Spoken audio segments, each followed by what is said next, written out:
Memang banyak PR di Republik ini. Karena kenapa? Perilaku pejabat sebelum-sebelumnya kan sibuknya bisnis. Tidak sibuk ngelainin rakyatnya. Tidak lantas nggak sempat ngurusin negara ini. Dia sibuknya bisnis saja. Cuma dia aja yang berani ngomong gini. Enteng gue ngomong gitu emang.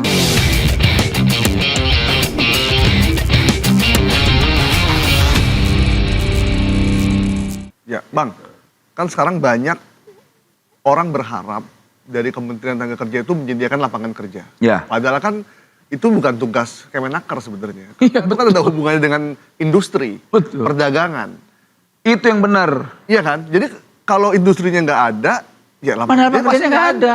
Kemenaker kan menjaga supaya mereka tetap bekerja dengan perlindungan yang matang. Nah, sekarang koordinasi seperti apa, Bang? Nah, itu pertanyaan yang paling bagus dan berkualitas di antara semua pertanyaan lu tuh. Sebetulnya soal lapangan pekerjaan ini ya selain lintas kementerian, itu kan ada di Kementerian Perindustrian. Karena yang mereka yang tahu industri-industri. Pertama itu, kedua, kita ini kan persoalan yang di hilirnya. Ya kan? Gitu loh. Misalnya kayak gini, ada yang namanya wajib lapor tenaga kerja perusahaan WLKP. Nah, mereka tinggal kasih ke kita aja, baru kita publish. Kalau seandainya kita bilang ini ada kerjaan, tapi kalau seandainya industri tidak ada gimana? Kalau menjaga perilaku pekerja itu gimana, Bang? Menjaga perilaku pekerja, ya saya bukan ahli psikologi ya. Gimana sih ngejaganya ya? Gue ini model pemarah juga, gue ngejagain orang yang marah-marah. Karena gini, soal pekerjaan ini kan persoalan perut ya. Persoalan perut yang nggak boleh juga kita. Karena kadang-kadang ya itu jadi salah satu pertimbangan investor juga. Jadi malas sering demo gitu. Bukan, demo itu kenapa? Jangan jual demo kenapa? Karena kita lihat kemarin kan, banyak sekali keinginan para pelaku usaha dan industri atau pengusaha. Ini lihat ormas-ormas, itu udah kita tindak. Izin-izin sudah, apalagi pejabat-pejabat yang minta-minta proposal meres-meres, kita tindak, nggak boleh ada lagi. Gitu. Ormas juga nggak boleh ya, Bang? Nggak boleh, jangankan ormas negara yang nggak boleh. Kewajiban perusahaan atau pengusaha cuma dua cukup. Pertama bayar pajak, kedua sejahterakan buruhnya. Udah. Ya Jadi kan? Bang, urusan pelaporan administrasi tenaga kerja asing sekarang lebih mudah dong setelah kasus kemarin. Sangat mudah. Sekarang dimudah nih sekarang. Enggak juga, saya nggak mau. Enak kalau main muda-muda aja, nggak bisa. Kan kemarin ada kasus itu yang KPK itu yang TKA. TKA. Karena diperlambat, akhirnya disogok, baru bisa keluar izinnya. Itu di eranya siapa tuh? Di era sebelumnya. Ah udah, gua kan nggak mau menjadi hakim terhadap mereka yang. Ya berarti yang sekarang udah nggak begitu ya? Ya nggak bisa lah di era gua. Pertama, gua akan tekan nggak boleh ada berlebihan tenaga kerja asing.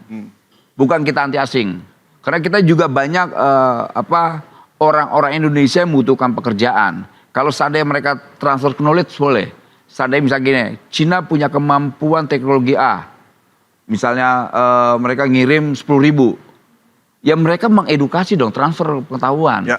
Biar kita bisa resapan misalnya berapa, ya kita 100.000 gitu loh. Nah itu kan masih boleh. Ya. Jangan misalnya 100.000 tenaga kerja Indonesia 10.000, kacau itu. Makanya ya kalau di era saya jujur aja saya ketat soal itu. Makanya saya dimusuhin juga soal TKA. Karena saya yang ngeblokir itu hari ini. Itu banyak di daerah-daerah, Bang? Banyak. Dulu pernah saya sidak di mana, TKA-nya kabur bawa koper lari, nggak bohong. Kabur. Padahal saya bukan lagi sidak TKA. Saya sidak soal pesangon THR. Kabur tuh orang itu. Bahkan TKA ada dua macam tuh. Ada TKA profesional yang memang dia ahli. Emang expert, nggak ada orang ya. Ada TKA yang memang pekerja kasar. Pekerja kasar. Nah itu yang kita tidak mau. Kalau mereka yang punya keahlian, itu yang kita perbolehkan. Tapi katanya itu bagian dari deal investasi di awal. Saya nggak tahu dealnya kapan. Gue kan nggak tahu. Lalu lah. Tiba cuek aja. Lalu ya, Bang. Bukan deal gue kan. Gue kapan, gue nggak tahu dealnya. Jadi ya. Lalu ya, Bang. Ya gue nggak tahu dealnya apa, gue nggak tahu. Lo bisa tahu ambil kesimpulan ada deal, gue malah nggak tahu. Pokoknya. Jadi deal itu memang tidak pernah tertulis di atas kertas. Gue kan nggak tahu itu. Ada deal itu atau kagak. Pokoknya gua harus rasional menerjemahkan apa itu negara. Gitu. Apalagi ini kan terkait kehidupan ya manusia yang punya, karena gini, bekerja itu adalah hak. Karena itu menjadi perintah konstitusi di pasal 27 gitu loh. Dan ya gua harus melaksanakan menjadi perintah konstitusi itu, tidak bisa tidak. Jadi idealnya kalau misalnya kayak tenaga kerja kasar atau tenaga kerja yang bisa dikerjakan oleh orang Indonesia, ya kerjakan. Kecuali mereka punya keahlian, beda lah ya kalau keahlian. Nah itu pun masih kita pertimbangkan terkait apa? Ya lo transfer knowledge dong. Atau kalau tidak dia mau deal ya transfer teknologi. Gitu. Kan itu enak. Bang, menanggapi sekarang banyak sekali yang katanya sulit nyari kerja. Ya nggak tahu sulit nyari kerja atau banyak, tadi saya ulang lagi, banyak yang ternyata nggak match antara SDM dengan pekerjaan yang kebutuhan industri atau pekerjaan yang available. Ya itu emang realitanya begitu, makanya kan. Atau dengan upahnya gitu, banyak. Selain upahnya gini, makanya upahnya ini yang paling penting dulu kita bicarakan. Tapi menurut saya industri atau pengusaha tidak pernah mempermasalahkan soal upah. Selama ada semacam aturan yang pasti. Lantas kemudian ada juga izin-izin yang pasti, yang tidak memberatkan industri. Ya. Itu selama berapa komponen itu menjadi hambatan, korbannya pasti buruh, gitu loh, ya kan? Karena ada beberapa komponen-komponen yang kadang-kadang itu malah menjadi alat pemerasan, diberat-beratin lah apalah, sedangkan usaha ini harus berjalan kan, harus berlangsung. Nah, hal-hal yang begitu di pemerintahan Pak Prabowo udah nggak boleh lagi, gitu. Jadi ya kita keras soal itu. Makanya saya berkali-kali saya sampaikan ke pengusaha-pengusaha, apa yang kalian butuhkan? Ini Pak, ya sudah nanti kita bantu. Lantas ingat ya, kalian punya kewajiban 2, bayar pajak, sejahterakan buruh. Gitu. Udah nggak, dan pengusaha tuh nggak ribet, gitu loh. Yang ribet-ribet ini yang nakal-nakal ini kan yang merasa punya backing, ya gitu loh.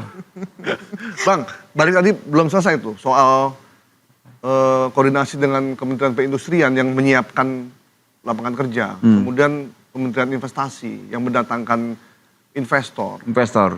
Sementara kebutuhan lapangan kerja kita kan juga semakin banyak. Ya, kalau begini terus kerjaan abang jadi nggak kelar-kelar ini.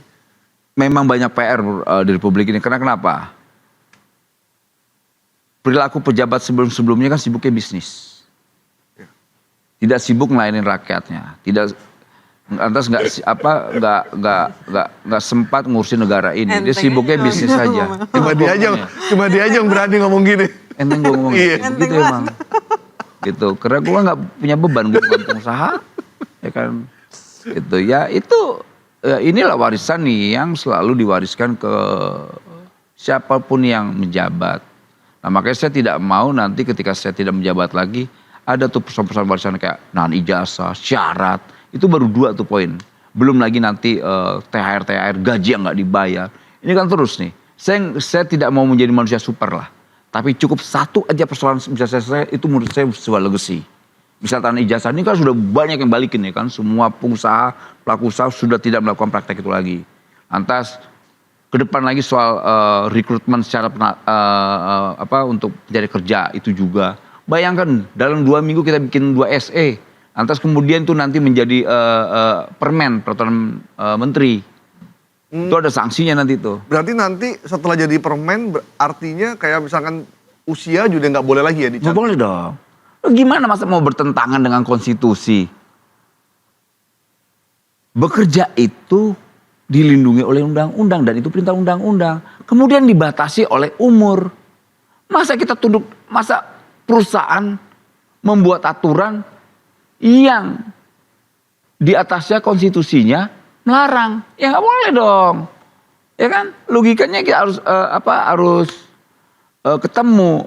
Nah makanya saya sampaikan berkali-kali, pejabat-pejabat sebelumnya sibuk berbisnis, tidak sibuk melayani rakyatnya. Ini jawaban terbaik dari jawaban-jawaban Bang Noel sebelumnya ya. Lu ikut-ikutan gue lu. Penting banget ya, Bang. Terus soal job fair yang kemarin sampai heboh banget itu loh, sampai membludak.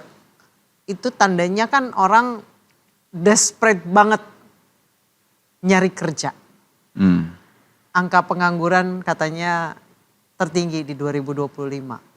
Formalitas doang. Bisa jadi. Katanya. Ya, Tapi katanya formalitas doang job fair. nah itu juga itu bagus buat kritik, bisa menjadi benar dan bisa menjadi tidak. Karena harus dipahamin, kejadian itu kan di Bekasi, seakan-akan itu kerjanya kementerian. Ya. Itu bukan. Semua orang kayaknya menganggap itu kerjaan Kementerian itu kan salah. Itu kan setiap pemerintah kota, pemerintah provinsi boleh melakukan job fair. Gitu. Jadi seakan-akan kita terus loh, kok kita terus gitu loh. Itu kan janji menurut cerita nih ya di lapangan.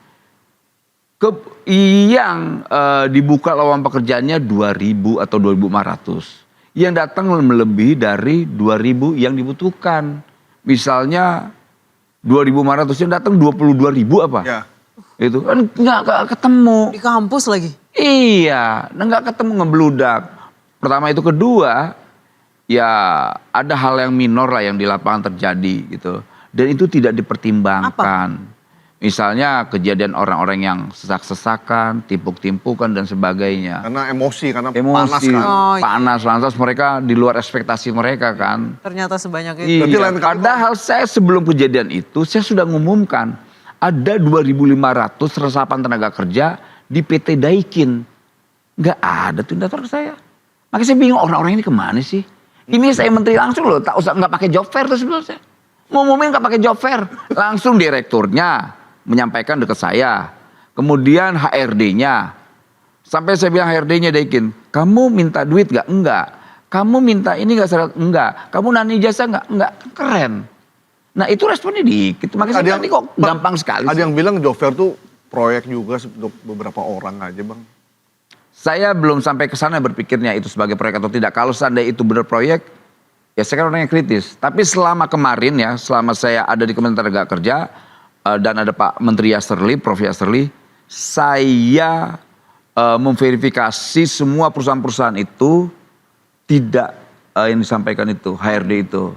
Dan HRD itu juga udah klarifikasi ke saya. Klarifikasi. Pak, saya nggak begitu maksudnya, gitu loh. Saya bilang jangan begitu dong, kita nih lagi, maaf, soal tenaga kerja ini rakyat itu sensitif. Lagi sensitif ya. Sangat sensitif gitu Jangan loh. sampai mengundang amarah. Iya, orang sudah marah-marahnya ini. Nah, job fair kita yang di Kementerian Tenaga Kerja kemarin itu tanggal berapa itu ada 52.000 resapan tenaga kerja. Yang datang itu 20.000. Nggak ada yang teriak-teriak tuh. Rapi, Ya, saya lihat. bukan soal itu, Iya. kan enak.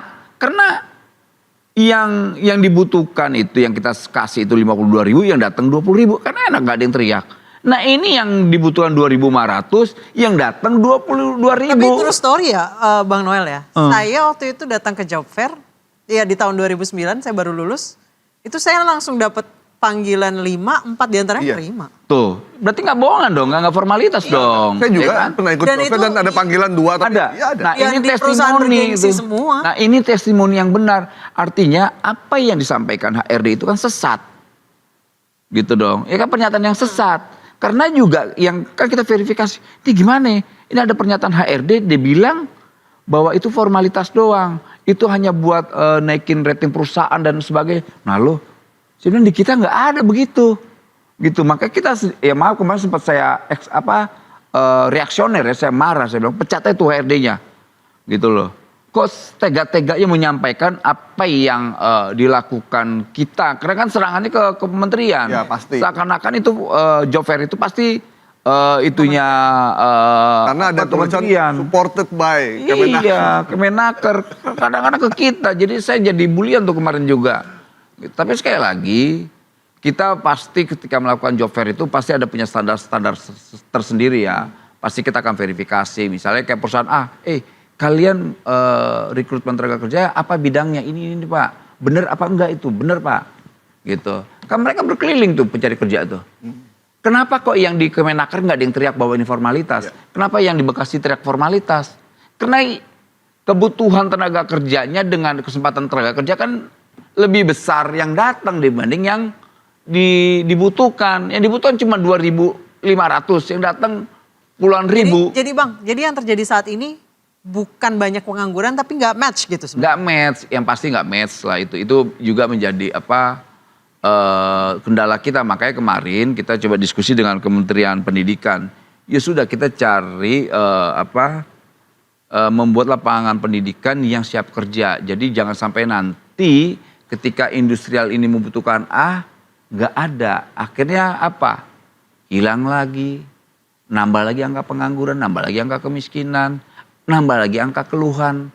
Jadi bangsa ini selalu keluh kesah isinya, kan kita tidak mau. Capek Bang. Iya. Makanya kita siapkan SMK. Sudahlah misalnya di daerah mana, misal Ambon, karena itu dibutuhkan industri terkait perikanan, udah kita bikin SMK perikanan.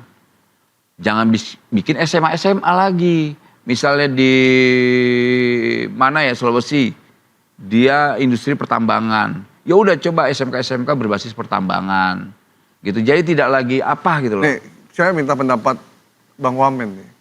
Kita kan dikenal menjadi negara dengan sumber daya alam yang paling lengkap di dunia.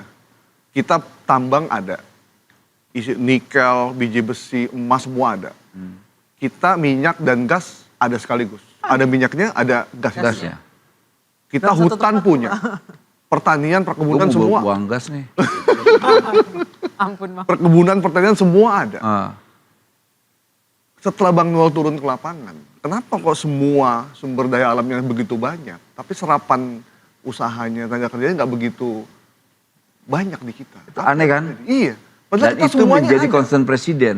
Kalau Kenapa nih perusahaan-perusahaan ini besar? Bang, Timur Tengah itu cuma punya minyak dan gas. Dia nggak punya batu bara, nggak punya perkebunan, tidak punya laut, tidak punya pertanian. Kita ini laut ada, pertanian Semua ada. Semua ada. Apa yang nggak ada di kita? Semuanya ada. Bang. Makanya bersabarlah, karena kita lagi membuat yang namanya swasembada energi. Di situ akan ada resapan tenaga kerja besar. Kedua, yang tadi yang sama kau bilangin, kita semua ada. Kita akan buat namanya swasembada pangan. Di situ nanti ada tercipta lapangan pekerjaan yang besar. Kawan-kawan petani milenial dan sebagainya. Kita kan tadi yang kamu bilang tadi tuh, kita terkadang alergi dengan sebuah pekerjaan. Di Thailand itu anak-anak muda itu betani. Ya, Iya. itu benar. Nah kita alergi dengan petani. Nggak Padahal keren, kita nggak keren, ini basicnya petani semua. Kok jadi alergi petani? anak-anak muda sekarang itu memilih kerja di convenience store, di minimarket. Nggak mendingan jadi barista dah. Barista, dia pengen Boro, nongkrong Mas aja. Taib. Jadi mendingan kerja di convenience store, mendingan kerja di minimarket Iya. dibandingkan nerusin sawah punya Sawah orang tuanya. Di Vietnam itu sampai anak itu tetap turun-temurun jadi petani. Karena bangga ada duit di situ. Gitu loh. Kita ini kan bukan gengsian ya, karena memang ada stigma masa lalu, Orde Baru, seakan-akan petani itu PKI dan sebagainya. Ini persoalan kejahatan sejarah yang selalu mengintimidasi seakan-akan petani itu adalah gerakan kiri. Buruh tani. Buruh tani. Buruh tani dan pekerja. Jadi Tokoh dimusuhin. marginal lah gitu ya. Makanya saya bilang Marginal lah ya. seakan-akan kelas terendah lah. Kelas terendah. Menjadi petani itu kan salah itu. Itu apa? Ya negara telah melakukan praktek kejahatan terhadap pekerjaan itu. Ya. Lo kok diskusi gue sama gue pasti hal yang ideologis lo. Padahal kalau di luar negeri petani kayak kaya loh. Iya. Lo gak ada yang gak kayak Inggris apa tuh gak kayaknya. Thailand, Vietnam. Tapi di sana nggak ada tengkolak nih Bang. Nah itu juga ya tengkulaknya kan ya kita tahu siapa pemainnya. Iya. Ya Bang, dulu kan aparat negara tengkulaknya nakut-nakutin. bener. Karena dulu ada ketakutan negara terhadap gerakan PKI.